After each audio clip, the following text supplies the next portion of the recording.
인간이 한 번도 접해보지 못한 바이러스가 그때의 공포를 한번 생각해 보세요. 이대로 가면 완전한 재앙이다. 코로나랑 비교하면 스케일이 한 100배 뭐.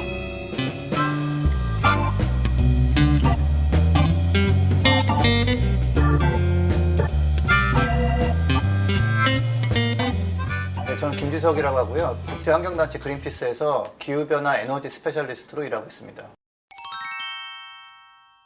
원래 없었던 신규 감염병 같은 경우는 사람들이 자꾸 이제 개발하고 숲으로 도로를 낸 다음에 뭐 집을 짓고 들어가고 하다 보니까 야생동물과 접촉을 좀 더 하게 되고 거기서 이제 발단이 됐다라는 보고가 좀 많이 나오고 있습니다. 예를 들어서 뭐 에이즈 같은 경우는 뭐 원숭이랑 접촉 때문에 생겼다는 연구로 제가 알고 있고요. 이번에 나오는 코로나 바이러스 같은 경우는 박쥐를 접촉을 통해서 생겼다는 연구가 좀 나와 있고, 또 한 가지는 석탄, 석유, 천연가스 등을 많이 써서 자꾸 지구 온도를 뜨겁게 하기 때문에 예전에는 모기가 안 살던 곳까지 모기가 이제 점점점 북상하고 있거든요. 그러다 보니까 열대성 질환이나 뭐 댕기열이나 뭐 지카 바이러스나 유럽 같은 경우는 나일 바이러스라는 것들이 원래는 중동 지방 정도에 있던 것들이 지금 이제 뭐 독일까지 올라와 있고, 그 바이러스는 원래 온도가 높아지면은 이제 활동을 멈추거나 좀 죽는다는 얘기가 있는데, 기후변화로 온도가 올라가면서 좀 더 높은 온도를 견딜 수 있는 바이러스가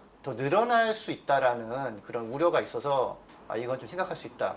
그 세 번째는 그 영구 동토라고 절대 녹지 않을 것 같았던 그 동토가 녹으면서 그 안에 있던 인간이 한 번도 접해보지 못한 바이러스가 그 동토에서 풀려나와서 퍼지면 그때는 정말 어떻게 대응할지 아무도 모르는 상황이기 때문에, 코로나도 만약에 이런 바이러스가 있다라는 걸 알고 대비가 돼 있었으면 지금 뭐 이렇게 마스크 사재기하고 뭐 걱정할 게 없거든요. 백신도 준비돼 있을 거고. 그러니까 그게 언제 어떻게 퍼져가지고 이런 거에 대해서는 사실은 대비가 안 돼 있고 연구도 정말 초기 단계인 거죠.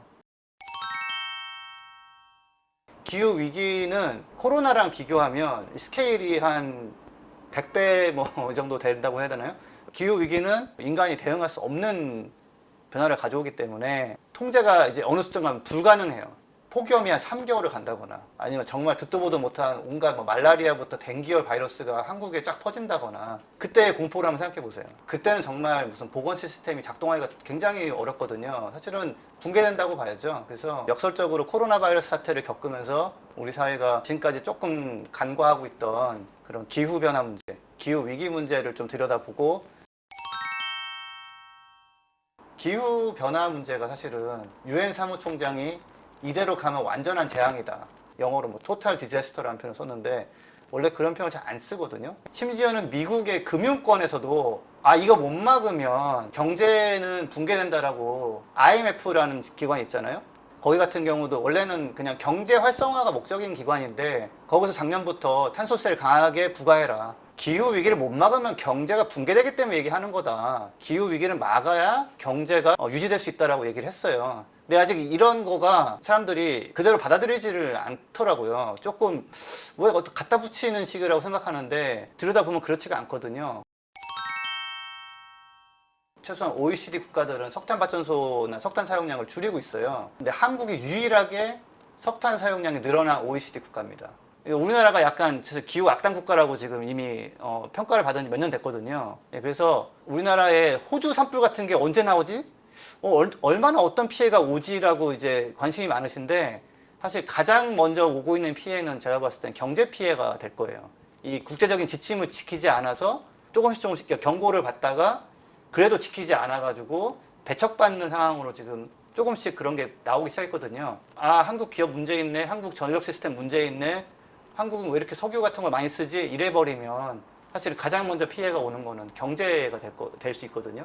예. 시민들은 과연 그런 걸 원하는지를 한번 알아봤어요. 설문조사를 해본 결과 약 86%의 시민들은 이거 기후위기 비상선언을 해야 된다, 이거 심각한 것 같다라는 거에 동의를 이제 하신다고 설문이 나왔고, 이번에 4월에 있을 총선에서도 기후위기를 대응하는 후보가 있다면 투표할 의향이 있다라고 한 유권자들이 한 70% 정도 나왔습니다. 그래서 요번에 근데 그걸 하면서 제가 약간 놀랐던 거는, 일반 시민분들은 이걸 좀 느끼고 있구나. 이거에 대해서 저희는 이제 또 정치권에 이런 거를 뭐 언론 통해 전달을 하고, 호주 같은 경우는 호주 전체 산림의 20% 이상이 불에 타버렸거든요. 산불 한 번 난 그 1년 동안에 한 6개월 정도 탔는데, 인도 같은 경우는 작년에 폭염이 심해가지고 뭐 몇천 명, 몇만 명이 죽었고요. 최근에 영국 같은 경우는 한 태풍이 한 두세 개가 동시에 와버리면서 엄청난 폭우가 와가지고 마을이 다 물에 잠겨버리고, 여기 옆에 있는 펭귄 같은 경우 90년대 조사해보고 다시 가보니 최근에 한 12만 쌍이 있던 펭귄이 한 7만 쌍으로 줄어버렸어요. 그러니까 이게 뭐 우리나라에서 뭐 펭귄이 사라졌다 표현 쓰는데 사라진 게 아니라 죽은 거죠.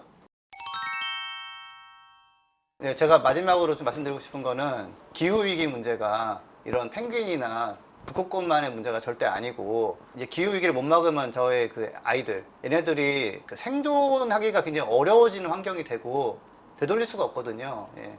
아이들과 늙어가는 나 자신을 위해서 기후위기를 꼭 챙겨주시길 바라며 인사드리겠습니다. 예, 감사합니다.